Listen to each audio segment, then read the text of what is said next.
சரணம். குரு வாழ்க, குருவே துணை. குரு ஜோதிட ஆராய்ச்சியாளர் சங்கம், குரு ராமகிருஷ்ணா அறக்கட்டளை, ஜோதிட தளபதி யூடியூப் சேனல் நடத்தும் 117வது ஜோதிட கருத்தரங்கம். ஜோதிட தளபதி யூடியூப் சேனல் வழியாக பார்க்கக்கூடிய அனைத்து நண்பர்களுக்கும் பூபதிராஜனின் பணிவான மாலை வணக்கம். காலையிலிருந்து நல்ல ஒரு சிறப்பான கருத்துக்களை வாஸ்து, தாந்திரிகம், பணவரை, திருமண பொருத்தம், தொழில், இந்த மாதிரி நிறைய கருத்துக்களை வாரி வழங்கியிருக்காங்க. நிறைய பேர் ஃபோன் பண்ணுறாங்க, ஐயா உங்கள் ஜோதிட தளபதி யூடியூப் சேனல் வழியாக நாங்கள் நிறையா கருத்துக்களை தெரிஞ்சுக்கிறோம் அப்படின்னு ஜோதிடர்களும், ஜோதிட மாணவர்களும், ஜோதிட ஆர்வலர்களும், பொதுமக்கள் ரொம்ப பயனுள்ள விஷயங்களாக இருக்குன்னு நிறையா பேர் பாராட்டுகளையும் வாழ்த்துக்களையும் தெரிவிக்கிறாங்க.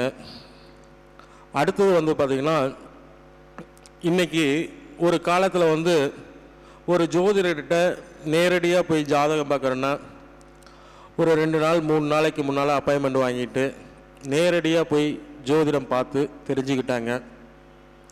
இன்றைக்கி பல நாடுகளிலிருந்து, பல மாநிலங்களிலிருந்து ஜோதிடத்தை ஆன்லைன் மூலிமா ஜாதகங்களை பார்க்குறாங்க.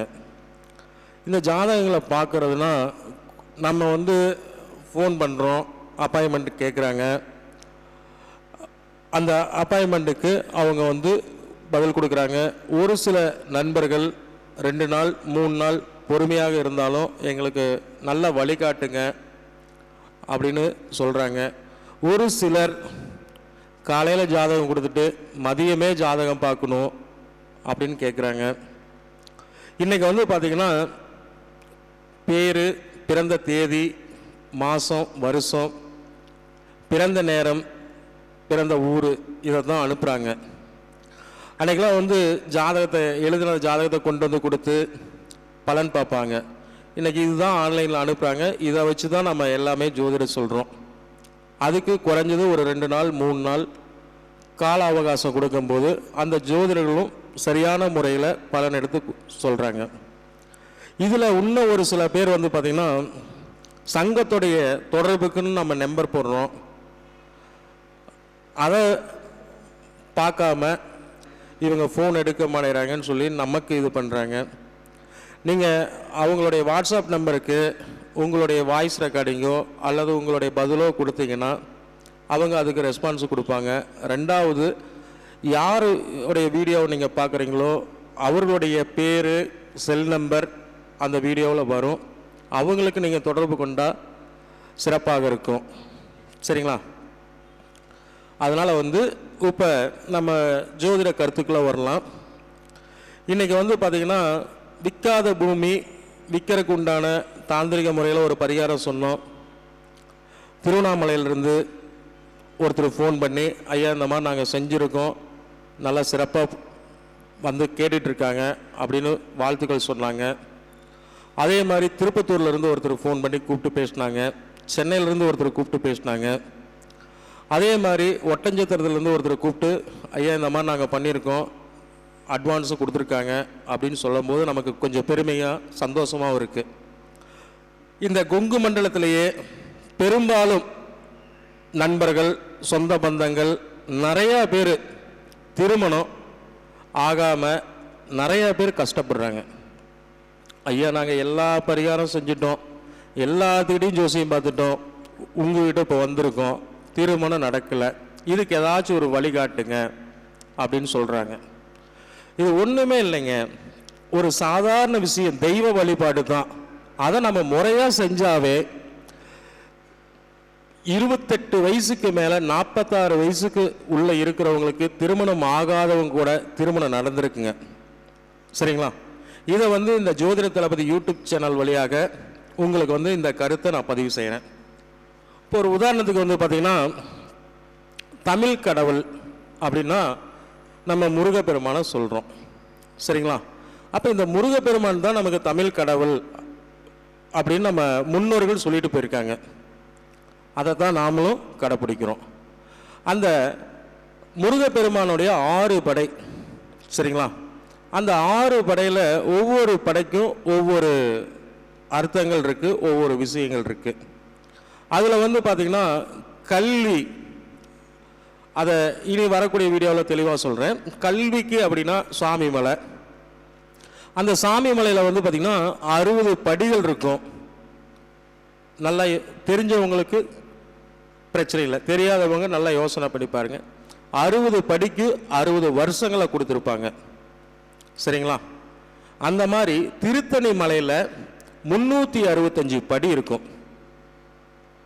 அப்போ வருடத்துக்கு 365 நாள், 365 படியை திருத்தணி மலையில் கொடுத்துருக்காங்க. யாருக்கெல்லாம் எங்களுக்கு பொண்ணு பார்க்குறோம், ஜாதக அமையல, இல்லை பொண்ணு அதிக படிப்பு படிச்சிருக்கு, பையன் படிப்பு கம்மியாக இருக்குது, இல்லை ராகு கேது இருக்குது, செவ்வாய் இருக்குது, இந்த மாதிரி தோஷங்கள்லாம் இருக்குது, நாங்கள் எல்லா பரிகாரம் செஞ்சிட்டோம், எல்லாமே நாங்கள் பார்த்துட்டோம் அப்படின்னு சொன்னாலும், நீங்கள் பிறந்த கிழமை, அந்த கிழமையில் நீங்கள் பிறந்த நட்சத்திரம் வரணும். இப்போ ஒரு உதாரணத்துக்கு செவ்வாய்க்கிழமை பிறந்திருக்கீங்க, இன்றைக்கி ஓடக்கூடியது மூல நட்சத்திரம் அப்படின்னா, செவ்வாய்க்கிழமை மூல நட்சத்திரம் வர நாள், அந்த அன்னைக்கு திருத்தணியில் நைட்டு தங்கியிருக்கணும். காலையில் 365 படி ஏறி பகல் ஃபுல்லாக அந்த தெய்வாலயத்தில் தங்கியிருந்து அந்த முருகப்பெருமானை வழிபாடு பண்ணிட்டு வந்தீங்கன்னா எண்ணி 108 நாளுக்குள்ள உங்களுக்கு திருமணம் கைகூடி வரும். இது குறைஞ்சது வந்து பார்த்திங்கன்னா நிறையா பேருக்கு சொல்லி இந்த பரிகாரம் சக்ஸஸ் ஆகிருக்குங்க, சரிங்களா? அப்போ இந்த திருத்தணி மலையில் போய் ஒரு நைட்டு தங்கியிருந்து பகல் ஃபுல்லாக அங்கே தங்கியிருந்தோம்னா ஒரு குறைஞ்சது ஒரு 24 மணி நேரம் நம்ம அந்த இடத்துல தங்கியிருக்கும்போது அந்த தெய்வாலயத்துடைய சக்தி உங்களுக்கு பக்கபலமாக இருக்கும்.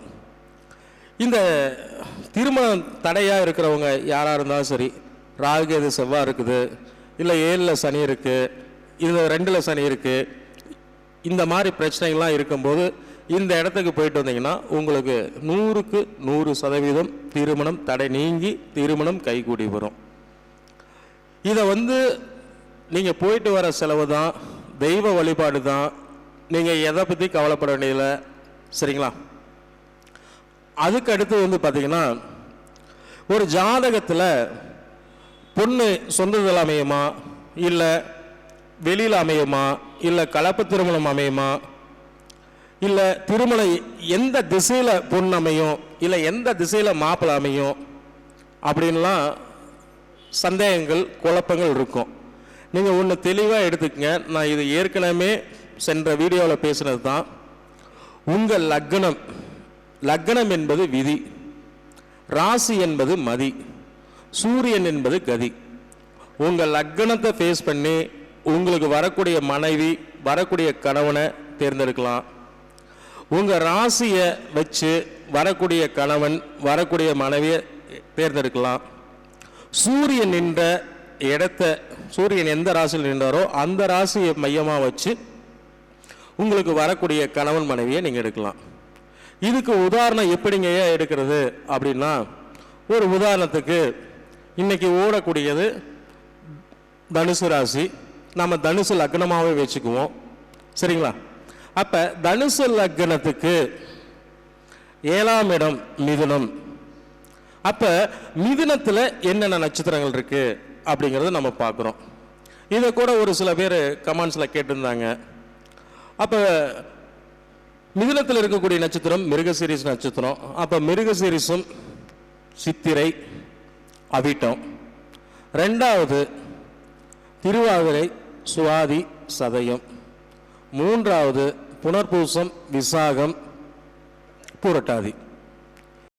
பார்த்தா 3 3 6 6 3 9, சரிங்களா? அடுத்தது அது புதனுடைய வீடாக இருக்குது, சரிங்களா? அப்போ புதனுடைய நட்சத்திரத்தை நம்ம எடுக்கிறோம்.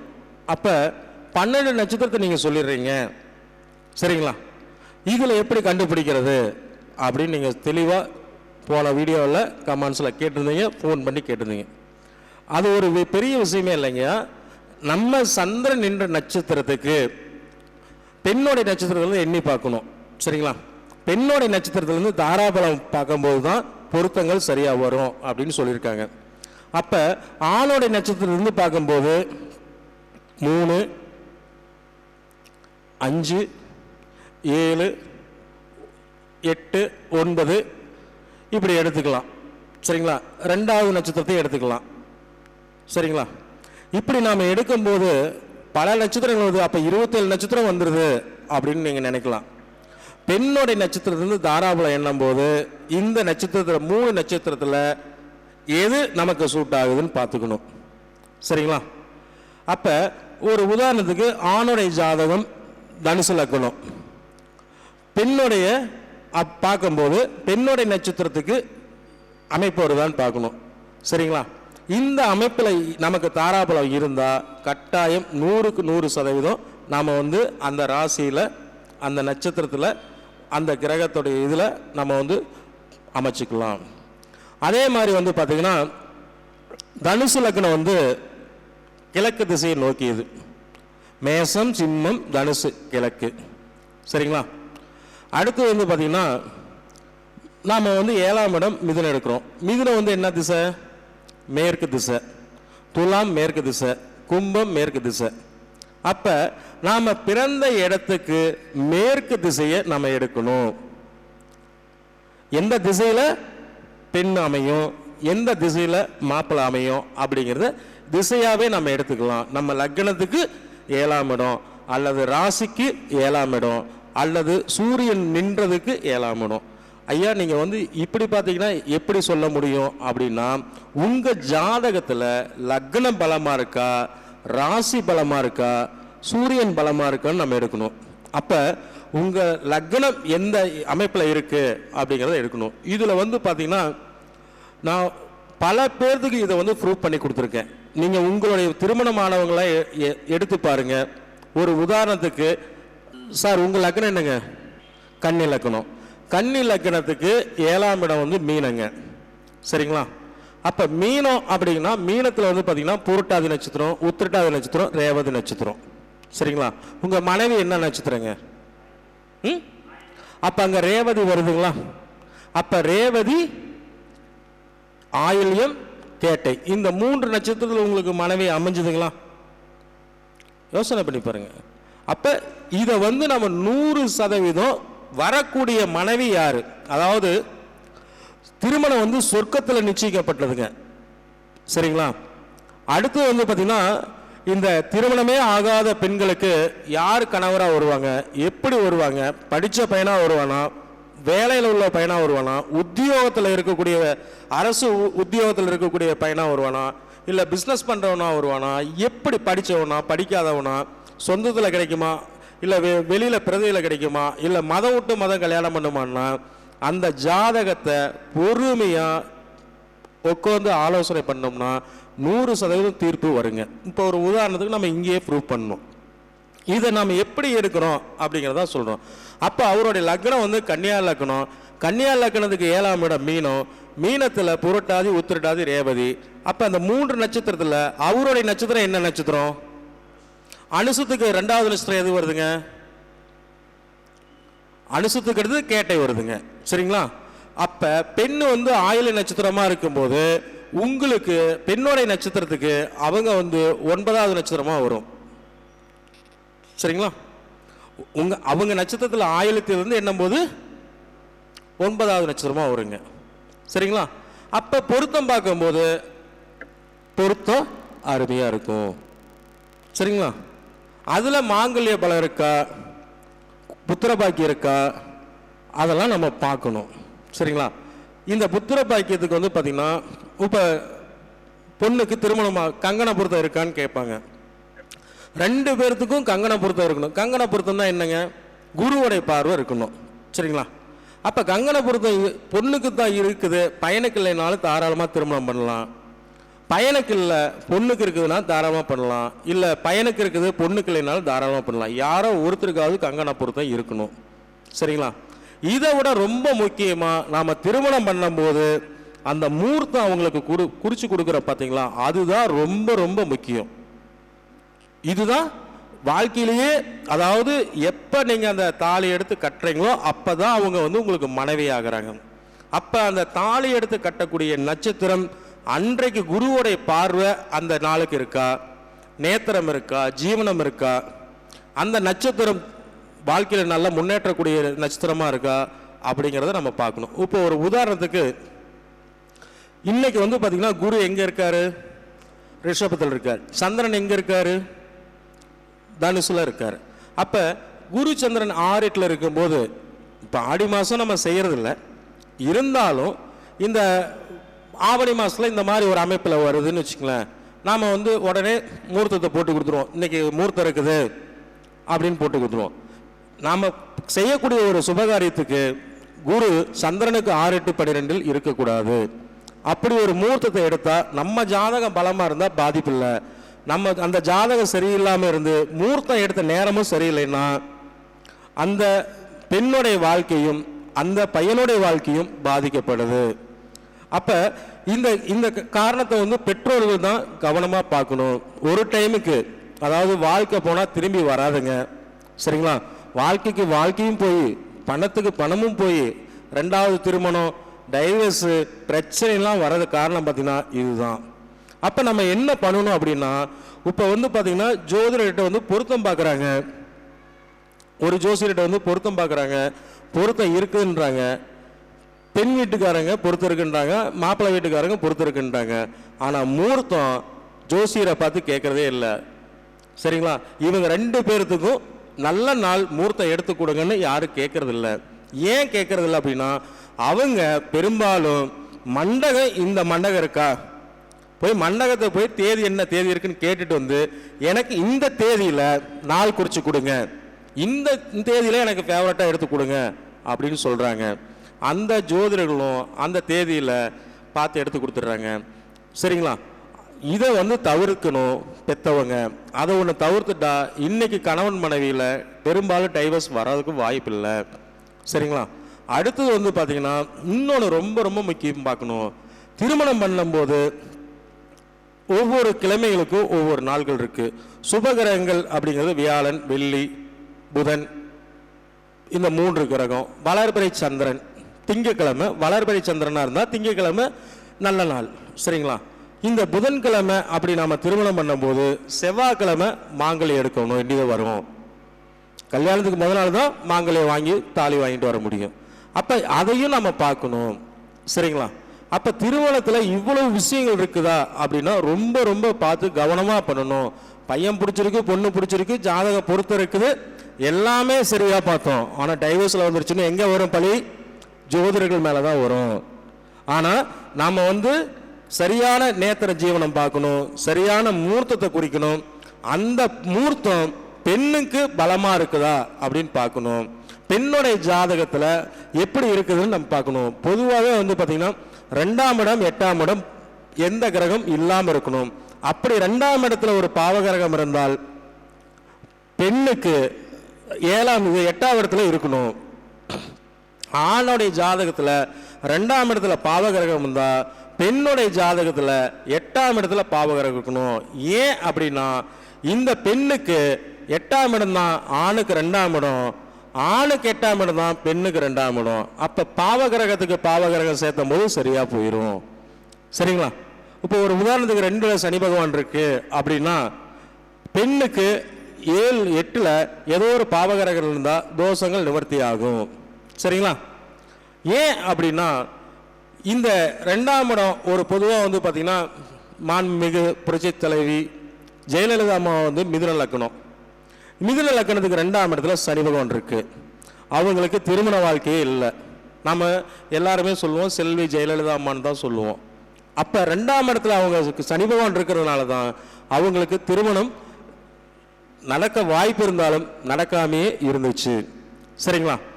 ஆனால் அதே பார்த்தீங்கன்னா சூப்பர் ஸ்டார் ரஜினிகாந்தோடைய ஜாதகத்தில் சிம்ம லக்னம் 2ஆம் இடத்துல சனி பகவான், அவருக்கு குடும்பம் குழந்தைகள் எல்லாம் அமைஞ்சாலும் மன நிம்மதி இல்லாமல் இருக்கிறத பத்திரிகை செய்தியில் நம்ம பார்க்குறோம், சரிங்களா? அவங்களுடைய குடும்ப பிரச்சனையில் பல போராட்டங்கள் பல பிரச்சனைகள் வருது. அப்போ இந்த 2ஆம் இடத்துல இருந்துன்னா சனி பகவான் இருந்தாலும் 2ல் ஒரு பாவகிரகம் இருந்தாலும் 8ல் பெண்ணுக்கு இருக்கணும். அப்படி ஒரு அமைப்பு ஜாதகத்தை நம்ம வந்து அமைக்கணும். இப்போ நம்ம இந்த செவ்வாய் தோஷம், பெண்ணுக்கு செவ்வாய் இருக்குது, ஆணுக்கு செவ்வாய் இருக்கணும் அப்படின்னு நம்ம ஏன் பார்க்குறோம் அப்படின்னா, ஒரு கோபக்கார பெண்ணுக்கு ஒரு கோபக்காரன பையனை கல்யாணம் பண்ணி வச்சா 2 பேருடைய வாழ்க்கை சரியாக இருக்கும். சரிங்களா? அதே வந்து ஒரு கோபக்கார பெண்ணுக்கு கோபம் இல்லாத பையனை கல்யாணம் பண்ணி வச்சா எப்படி இருக்கும்? சரிங்களா? அந்த கால திசா புத்தி நேரங்கள் வரும்போது தான் இப்போ நாங்கள் இந்த மாதிரி அமைச்சிட்டோங்க ஐயா, பெண்ணுக்கு செவ்வாய் இருக்கு, ஆணுக்கு செவ்வாய் இல்லை, நாங்கள் அமைச்சிட்டோம், நல்லா தானே வாழ்ந்துட்டு இருக்கோம் அப்படின்னா, சரவண சோமசுந்தரையா சொன்ன மாதிரி ஒன்று பொருளில் பாதிக்கும், இல்லைன்னா உறவுல பாதிக்கும். அதை வந்து நம்ம சரியாக பயன்படுத்தணும். ஒன்று சொத்து சுகம் இருக்கும், கணவன் மனைவி பிரிஞ்சிருப்பாங்க, அல்லது கணவன் மனைவி ஒன்றா இருப்பாங்க, பூமி இல்லாமல் சொத்து இல்லாமல் பிரச்சனையில் கஷ்டப்பட்டுட்டு இருப்பாங்க. இதை தான் நம்ம எடுத்துக்கணும். ஒரு கிரகம் வந்து பார்த்திங்கன்னா ஒரு காரகத்தை கொடுத்தா ஒரு காரகத்தை பாதிக்கும். இதை ரெண்டையுமே நம்ம வந்து சரியாக பார்க்கணும். இப்போ கணவன் மனைவி திருமணம் ஆயிரும், சாந்தி முகூர்த்தம், நான் அடிக்கடி சொல்கிறது, சாந்தி முகூர்த்தம் வந்து ரொம்ப ரொம்ப முக்கியம். அதே மாதிரி இந்த சாந்தி முகூர்த்தத்தை சரியான முகூர்த்தத்தை அமைக்கலைன்னா கணவன் மனைவி தாம்பத்தியத்தில் பிரச்சனை வரும், கருத்து பார்வையோடு வரும், அதனால குடும்பத்தில் பிரச்சனைகள் வரும். அப்போ நம்ம வந்து ஆயிரங்காலத்து பயிர் மாதிரி திருமணத்தை வந்து ஒவ்வொரு அமைப்பாக நிச்சயம் ரொம்ப முக்கியம், முகூர்த்தம் ரொம்ப முக்கியம், சாந்தி முகூர்த்தம் ரொம்ப ரொம்ப முக்கியம். இதெல்லாம் நம்ம வந்து சரியான முறையில் அமைக்கும் போது குடும்ப வாழ்க்கை சிறப்பாக இருக்கும். ஆனால் பெற்றோர்களுக்கு அந்த அளவுக்கு பொறுமை இல்லை. உடனே பார்க்கணும், உடனே செய்யணும். பையன் பிடிச்சிருக்குங்க, சொந்தம் தாங்க, வசதி வாய்ப்பு எல்லாமே இருக்குங்க அப்படின்னு நம்மளையே கேட்பாங்க, நம்மளையே ஒத்துக்க வைப்பாங்க. ஜாதகத்தை கொடுத்துட்டு நம்மளே ஒத்துக்க வைப்பாங்க. கேட்டால் இன்னொரு ஜோசியர் பொறுத்திருக்கின்றாரு, அதெல்லாம் சைலண்டாரு அப்படின்னு நம்மளே குழப்புவாங்க.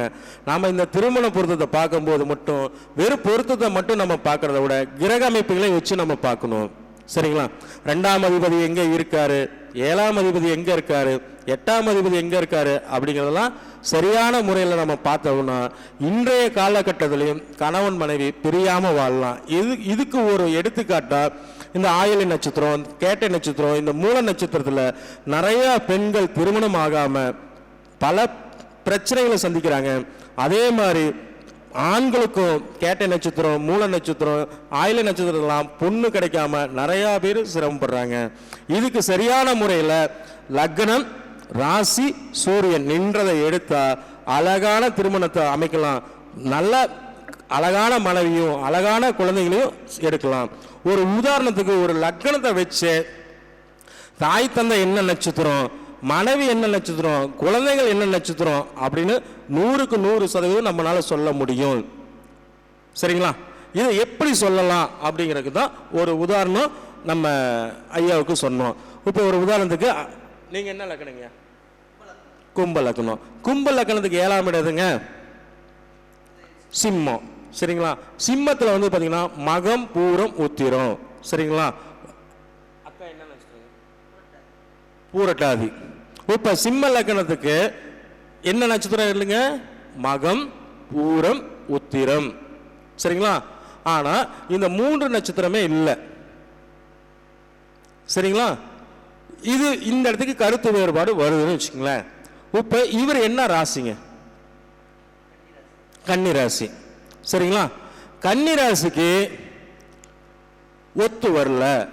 ஏன்? 7ஆம் இடம் என்ன வருதுங்க? மீனமா வருது. ஒத்து வருதுங்களா? ஒத்து வருதுங்களா?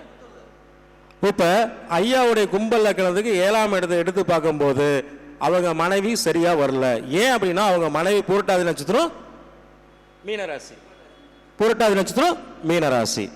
இப்ப இந்த 2 உதாரண ஜாதகம் இந்த இடத்தையே நம்ம வந்து ப்ரூவ் பண்ணியிருக்கோம். ஐயா வந்து கன்னி லக்கணம், கன்னி லக்கணத்துக்கு 7ஆம் இடத்தை எடுத்து மனைவி சொல்லிட்டோம். அப்ப அவருக்கு அவருடைய ஜாதகத்துல லக்னம் பலமா இருக்கு. இப்ப இங்க நம்ம ஐயாவுடைய ஜாதகத்துல லக்னம் பலம் கம்மியா இருக்கு, ராசி பலம் அதிகமா இருக்கு. சரிங்களா?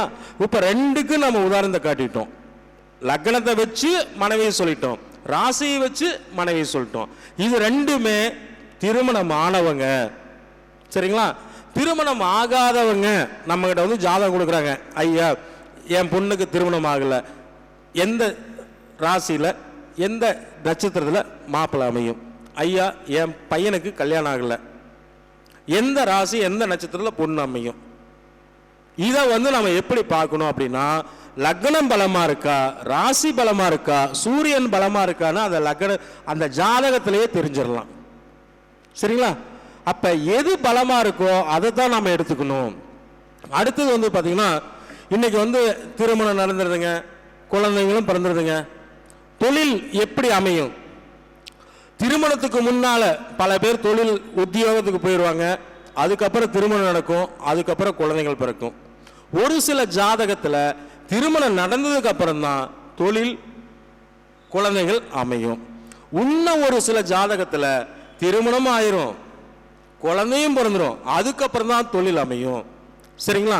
இது எப்படி ஏன் சொல்ல முடியும் அப்படின்னா, நம்ம எடுக்கக்கூடிய விஷயங்கள் இந்த 3 விஷயம் தான். விதி, மதி, கதி. இந்த 3 விஷயத்தை வச்சு ஒரு ஜாதகத்தில் சொல்ல முடியுமான்னா 100% நம்மளால சொல்ல முடியும். ஆனால் அதுக்குண்டான தட்சணையும் அதுக்குண்டான கால நேரங்களையும் கொடுக்கணும். ஏன் அப்படின்னா, இன்னைக்கு தொழில் முருகேசனையா சொன்ன மாதிரி பல லட்சங்களை போட்டு தொழில் செய்கிறாங்க, கடனில் மாட்டிக்கிறாங்க, அந்த கடனால கணவன் மனைவி பிரிகிறாங்க. இது எத்தனையோ குடும்பத்தில் நடக்குது. சரிங்களா? இதுக்கு முன்னால் நல்லா தொழில் செஞ்சுருப்பாங்க, நல்லா சம்பாரிச்சிருப்பாங்க. ஒரு திசா புத்தி ஒரு நேரங்கள் கோச்சாரத்தில் வரும்போது அந்த தொழில் அப்படியே சருகும் போது அதனால பல கடன்கள் ஏற்பட்டு கணவன் மனைவி குழந்தைகளை பிரிய வேண்டிய சூழ்நிலைகள் அமையுது. அப்போ அதை நம்ம முன்கூட்டியே செய்யலாம். சரிங்களா? முன்கூட்டியே நம்ம இந்த காலகட்டத்தில் இப்போ ஒரு உதாரணத்துக்கு நம்ம ஐயா இருக்காருன்னா, இந்த மாதம் நான் 1 லட்ச ரூபா சம்பாதிப்புன்னு ஒரு கேரண்டி இருந்தானா, அந்த மாதம் நம்மளால 1 லட்ச ரூபா சம்பாதிக்க முடியுமா? ஒரு மாதம் எச்சாவும் வரலாம், ஒரு மாதம் கம்மியாகவும் வரலாம். சராசரி வருமானத்தை நம்ம எடுக்கணும். அப்போ இது அவர் வேலை செய்கிறாரு, வேலை செஞ்சால் கூலி, வேலை செய்யலினா கூலி இல்லை. ஆனால் பிஸ்னஸ் பண்ணும்போது பல லட்சங்களும் வரும், பல லட்சங்களும் போகும். அப்போ நமக்கு என்ன திசா புத்தி நடக்குது அப்படிங்கிறத தெளிவாக பார்க்கணும். ஒரு திசா புத்தி நடந்தால் கோச்சாரத்தை நம்ம பார்க்க வேண்டியதில்லை. திசா புத்தி நல்லா இருந்து கோச்சாரம் சரியில்லைன்னா நம்ம பயப்பட வேண்டியதில்லை. ஆனால் திசா புத்தியும் சரியில்லாமல் கோச்சாரமும் சரியில்லாமல் இருந்தா அந்த நேரத்தில் நாம் அமைதியாக இருக்கிறது சிறப்பு. இதை நாம் செய்யலைன்னா பல லட்சங்கள், பல கோடிகள், பல சொத்துக்கள் இழந்து நம்ம வாழ்க்கையில் கஷ்டப்பட வேண்டிய கால நேரங்கள் வரும். இப்போ ஒரு உதாரணத்துக்கு சாதாரணமாக ஒரு தொழில் செய்யணும்னா இன்றைக்கி ஒரு 5 லட்ச ரூபா இல்லாமல் தொழில் செய்ய முடியாது. அதிகபட்சமாக செய்யணும்னா பல லட்சங்கள், பல கோடிகள் போட்டு செய்கிறோம். ஒரு சாதாரணமாக உங்களுக்கு தெரிஞ்ச ஜோதிடர்கள்ட்ட ஒரு 2000 ரூபா ஃபீஸ் கொடுத்து எப்படி இருக்கு அப்படின்னு வருஷத்தில் ஒரு முறை பார்த்துக்கிறதுல என்ன தப்பு? வருஷம் ஒரு முறை உங்கள் ஜாதகத்தில் இந்த வருஷம் எப்படி இருக்கு? இப்போ பார்த்தீங்கன்னா ஜோசியத்தை கொடுத்தா பையன் படிச்சுக்கிட்டு தான் இருப்பான், அந்த பையனுக்கு ஜோசியம் பார்ப்பாங்க, பொண்ணு சொந்தத்தில் அமையுமா, வெளியில் அமையுமா, இல்லை லவ் மேரேஜா அப்படின்னு கேட்பாங்க. அடுத்தது படித்து என்ன உத்தியோகத்துக்கு போவான் அப்படின்னு கேட்பாங்க. அரசு உத்தியோகம் கிடைக்குமா, இல்லை பிரைவேட் கிடைக்குமா, இல்லை பிஸ்னஸ் அமையுமான்னு கேட்பாங்க. அடுத்தது அவன் படிச்சுட்டு தான் இருப்பான். அடுத்தது குழந்தை ஆண் வாரிசு இருக்குமா, பெண் இது இருக்குமா அப்படிம்பாங்க. எதிர்கால வாழ்க்கை எப்படி இருக்கும்பாங்க. அந்த ஜோசியர் சொல்கிறாரு அப்படிம்பாங்க. ஐயா, வருஷம் கிரக நிலைகள் மாறும். இப்போ பார்த்தீங்கன்னா கொரோனாவில் 100க்கு 90% கஷ்டப்பட்டவங்க, சிரமப்பட்டவங்க, பல லட்சங்கள் இழந்தவங்க. இப்போ ஒரு உதாரணத்துக்கு ஒரு தொழில், ஒரு ஆஃபீஸ் எடுத்திருந்தாலும் இல்லை ஒரு தொழில் பிஸ்னஸ் பண்ணாலும் அந்த கட்டடத்துக்காவது வாடகை கொடுத்து தான் ஆகணும். இப்போ இன்றைக்கி ஈரோட்டிலலாம் 1 லட்சம் 2 லட்சத்தில் கடைக்கு வாடகை கொடுக்குறாங்க. இப்போ ஒவ்வொரு கடைக்கு 5 லட்சம் கூட வாடகை கொடுக்குறாங்க. அப்போ 4 மாதம் 5 மாதம் 6 மாதம் ஏன் 2 வருஷம் கொரோனானால பாதிச்சாங்க. அப்போ எத்தனை லட்சங்கள் வாடகை கொடுத்துருப்பாங்க வியாபாரம் இல்லாமல். ஆனால் கொரோனாவில் சம்பாரிச்சவங்களும் இருக்காங்க. சரிங்களா? இந்த காய்கறி, எண்ணெய் சம்மந்தப்பட்டது, உணவு சம்மந்தப்பட்டது எல்லாத்துலேயுமே அவங்களா கொரோனாவில் சம்பாரிச்சாங்க. ஆனால் முதல் போட்டு தொழில் செஞ்சவங்க எல்லாருமே லாஸ் தான் இருப்பாங்க. இது பார்த்தீங்கன்னா உலகத்துக்கே நடந்தது, ஒரு மனிதனுக்கு நடக்கப்பட்டது கிடையாது. பல பேர்த்துக்கும் அந்த கஷ்டங்கள் வந்தது. இதே என்னையே கேட்டாங்க, 2020 அழகா இருக்கும், அருமையா இருக்குன்னு உங்கள் நண்பர்களே சொன்னாங்களே, ஆனால் 2020 இப்படி எல்லாத்துலேயும் பாதிச்சிருச்சு அப்படின்னா அதுக்கு காரணம் 6 கிரகங்கள் கூட்டு முயற்சி. 2வது ராகு 18 வருஷத்துக்கு வரும்போதெல்லாம் ஒவ்வொரு பிரச்சனைகளை கொடுத்துட்டு இருக்காரு. இதுக்கு முன்னால இப்போ வந்து கொரோனாவை கொடுத்தாரு. இதுக்கு 18 வருஷத்துக்கு முன்னால சிக்கன் குனியான்னு ஒன்று கொடுத்தாரு. நல்லா எடுத்து பாருங்க, எப்பெல்லாம் ராகு மிதுனத்துக்கு வராரோ அப்பெல்லாம் வந்து ஒவ்வொரு நோய்களையும் கொடுத்துருக்காங்க. இந்த சிக்கன் குனியானால பாதிக்கப்பட்டவங்க இன்னைக்கு பாருங்க, இந்த மூட்டு எலும்பு வலி இன்னும் அந்த சிக்கன் குனியாவில் யாரெல்லாம் பாதிக்கப்பட்டாங்களோ அவங்களுக்கு எலும்பு வலி கட்டாயம் இருக்கும். 18 வருஷம் ஆயிடுச்சுங்க. இன்னைக்கு அந்த சிக்கன் குனியா வந்தவங்கெல்லாம் வலி, மூட்டு வலி, கைகால் வலி, எலும்பு சம்பந்தப்பட்டதில் பாதிக்க குடிச்சிருக்கு. சரிங்களா? இனி அடுத்த வரக்கூடிய 18 வருஷத்துல பார்க்கும்போது அப்போ ஒரு நோய்களை இது பண்ணணும். அப்போ நாம் என்ன பண்ணணும் அப்படின்னா இந்த ராகு கேதுகளை கவனமாக பார்க்கணும். இப்போ ஒரு உதாரணத்துக்கு இன்னைக்கு கேது பகவான் எங்கே இருக்காரு அப்படின்னா கன்னி ராசியில் இருக்காங்க. ராகு பகவான் எங்கே இருக்காரு? மீன ராசியில் இருக்காங்க. இந்த வருஷம் 4 மாதம் கடுமையான வெயில் அடிச்சுது. சரிங்களா? இப்போ இந்த ஒரு 2-3 வாரத்துக்கு முன்னால் கூட நம்ம மேட்டூர் அணையில் இருக்கு தண்ணி இல்லை. நம்ம கவர்மெண்ட் தண்ணிக்கு போராடிட்டு இருக்கு. இன்னைக்கு நீ தண்ணியே விடாதினாலும் தண்ணி மழை போல வந்துட்டு இருக்கு. இதுக்கு காரணம் என்னங்க? அப்ப ஒரு கிரகம் 4 மாசம் ஒரு இது கொடுத்தது. இப்ப 4 மாசம் மழை பெய்யுது. அடுத்த 4 மாசம் கடுமையான குளிரை கொடுக்கும். சரிங்களா? அப்ப இந்த எங்கிட்ட நிறைய பேர் கேட்பாங்க, எங்க ஜோசியர்னு தெரிஞ்சால் கேட்பாங்கல்ல, ஒரு டீ கடைக்கு போனாவோ எங்கே போனாலும் ஒரு நல்ல கடைக்கு போனால் மழை பெய்யுமா, விவசாயம் செய்யலாமா, மழையே இல்லை, ஏன் வீட்டில் குடிக்கிற கூட தண்ணி இல்லை அப்படின்னு, போரில் தண்ணி இல்லை. இதே ஒரு நண்பர் பொள்ளாச்சிலேருந்து கேட்டாங்க, தென்னை மரம்லாம் காயுதுங்க, போரில் தண்ணியே இல்லைங்க, இன்னொரு போர் போடலாமா அப்படின்லாம் கேட்டாங்க. நீ அமைதியாக இரு. இந்த வருஷம் உனக்கு போர், கிணறு, வாய்க்கா, குட்டை எல்லாமே தண்ணி நிறைஞ்சு வரும். அதுக்கு பருவகாலம் இருக்குல்லங்க. மழை பெய்யறதுக்குன்னு ஒரு பருவகாலம் இருக்கு, வெயில் அடிக்கிறதுக்குன்னு ஒரு பருவகாலம் இருக்கு, குளிர்காலத்துக்குன்னு ஒரு பருவகாலம் இருக்கு. அந்தந்த காலத்துல தான் அது செய்யும். அப்ப இதை நம்ம முன்கூட்டியே நம்ம சொல்ல முடியுமா? கட்டாயம் சொல்லலாம். அதுக்கு நாம தினசரி நம்ம பஞ்சாங்கத்தை படிக்கணும். தினசரி வாரம், திதி, யோகம், நட்சத்திரம் எல்லாத்தையும் நம்ம சொல்லி பார்த்துக்கிட்டு வரணும். நேத்திரஞ்சீவனத்தை பார்க்கணும். அதே மாதிரி ஒரு வீட்டில் நம்ம சாமி கும்பிட்றனாலும் அதுக்குன்னு ஒரு குறிப்பிட்ட டைம் இருக்கு. நம்ம ஒரு ஆஃபீஸுக்கு போகிறனாலும் ஒரு குறிப்பிட்ட டைம் இருக்குது. ஒரு ஆஃபீஸில் நம்ம போய் ஜாயின் பண்ணுறதுனால ஒரு குறிப்பிட்ட டைம் இருக்குது. அதே மாதிரி தான் பெண் பார்க்க போகிறனாலும் ஒரு குறிப்பிட்ட டைம் இருக்குது. ஜாதகம் பார்க்க வரனால ஒரு குறிப்பிட்ட டைம் இருக்குது. ஏன், ஒரு சமீப காலமாக போன வாரம் ஒரு ஜாதகம் பார்த்தேங்க. செவ்வாய்க்கிழமைக்கு ஜாதகம் பார்த்தேன். சரிங்களா? சனிக்கிழமை ஜாதகம் பார்க்குறேன், வெள்ளிக்கிழமை பார்க்குறேன், ஞாயிற்றுக்கிழமை பார்க்குறேன், திங்கக்கிழமை பார்க்குறேன். ஆனால் செவ்வாய்க்கிழமைக்கு ஜாதகம் பார்க்குறேன், நம்மளையே கொஞ்ச நேரத்தில் சிக்க அடை வச்சிருச்சு. ஏன் அப்படின்னா அன்னைக்கு மரண நாம யோகம். சரிங்களா? அந்த மரண நாம யோகத்தில் நம்ம ஜாதகம் பார்க்கும்போது அந்த நாள் ஃபுல்லாக துர்மரணமாக தான் வருது. இப்போ ஒரு உதாரணத்துக்கு நான் வந்து டீ சாப்பிட போகும்போது ஒருத்தர் வராரு, இந்த மாதிரி தர்ப்பணம் கொடுக்கணும், திதி கொடுக்கணும், ஐயரை தேடிக்கிட்டு வரேன் அப்படின்னு செவ்வாய்க்கிழமைக்கு வராரு. சரிங்களா? அந்த ஐயரு அந்த இடத்துல இல்லை, மறுபடியும் ஃபோன் பண்ணி கேட்குறாரு. அடுத்து நான் ஜாதகம் பார்த்துட்டு இருக்கேன், அவங்க இருக்காரா இல்லையான்னு கேட்குறாங்க. என்ன சொல்ல முடியும்? சகல நிமித்தம் ரொம்ப முக்கியம். ஜோதிடத்தில் வந்து அவங்க இருக்காங்களான்னு கேட்டால் இருக்காங்க, இருக்காங்களா இல்லைங்களான்னு கேட்டால் இல்லைன்னு தான் சொல்லணும். ஏன் அப்படின்னா அந்த நேரம், இப்போ ஒரு உதாரணத்துக்கு உப்பை என்ன ஓரம் ஓடிட்டு இருக்கு அப்படின்னா, உப்பை இந்த நிமிஷம் சூரிய ஓரம் ஓடிட்டு இருக்கு. அப்போ சூரியன் ஓரை ஓடும் போது என்ன பண்ண முடியும்? இந்த நேரத்தில் கேட்கும்போது சூரியன் ஓரையை 9ஆ பிரிக்கணும். ஒரு ஓரை எத்தனை மணி நேரங்க? 1 மணி நேரம் ஒரு ஓரை. சரிங்களா? அந்த 1 மணி நேரத்தை 9ஆ பிரிக்கணும். அப்போ எத்தனை நிமிஷம் வரும்? ஐயா, 1 மணி நேரத்தை 7ஆ பிரிக்கணும். சரிங்களா? ராகு கேதுகளுக்கு ஓரை கிடையாது. அப்போ 7ஆ பிரிக்கும் போது என்ன ஆகும்? 5×30, 6×36, 7×42. சரிங்களா? 6 நிமிஷம் போட்டோம்னா ஒரு ஓரைக்கு 6 நிமிஷம் போட்டோம்னா 42 நிமிஷம். மீதி எத்தனை நிமிஷம் இருக்கு? 18 நிமிஷம் இருக்கு.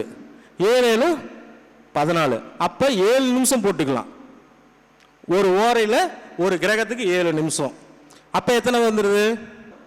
8. சரிங்களா? 8 புள்ளி சில நிமிஷங்கள் வரும். சரிங்களா?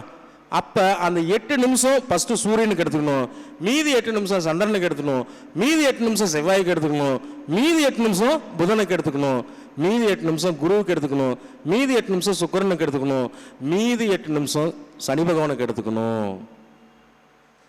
ஒரு ஓரையை 7ஆ பிரித்து ஃபஸ்ட்டு ஓரையில் வந்தால் உத்தியோகத்தை பற்றி கேட்பான், தகப்பனாரை பற்றி கேட்பான் அப்படின்னு தெரிஞ்சுக்கலாம்.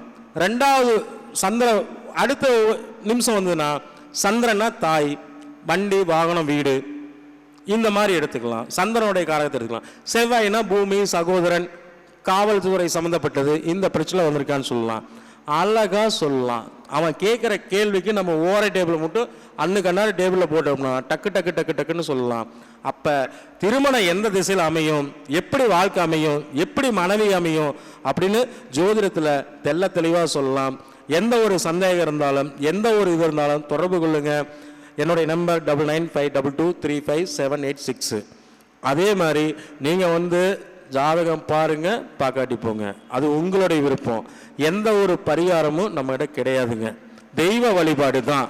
நீங்கள் ஒரு உதாரணத்துக்கு நீங்கள் என்ன கிழமை பிறந்தீங்களோ, நீங்கள் என்ன நட்சத்திரத்தில் பிறந்தீங்களோ, அந்த கிழமையும் நட்சத்திரம் வர அன்னைக்கு முதல் நாள் நைட்டு திருத்தணியில் தங்கியிருந்து அடுத்த நாள் காலையில் படியேறி 365 படியேறி முருகப்பெருமான வழிபாடு பண்ணிட்டு மாலை வரைக்கும் சூரிய அஸ்தமனம் வரைக்கும் தங்கியிருந்துட்டு வந்தீங்கன்னா எண்ணி 3 மாதத்தில் உங்களுக்கு திருமணம் அமைஞ்சுன்னு சொல்லி வாழ்க வளமுடன். மீண்டும் நம்ம சந்திப்போம். நன்றி.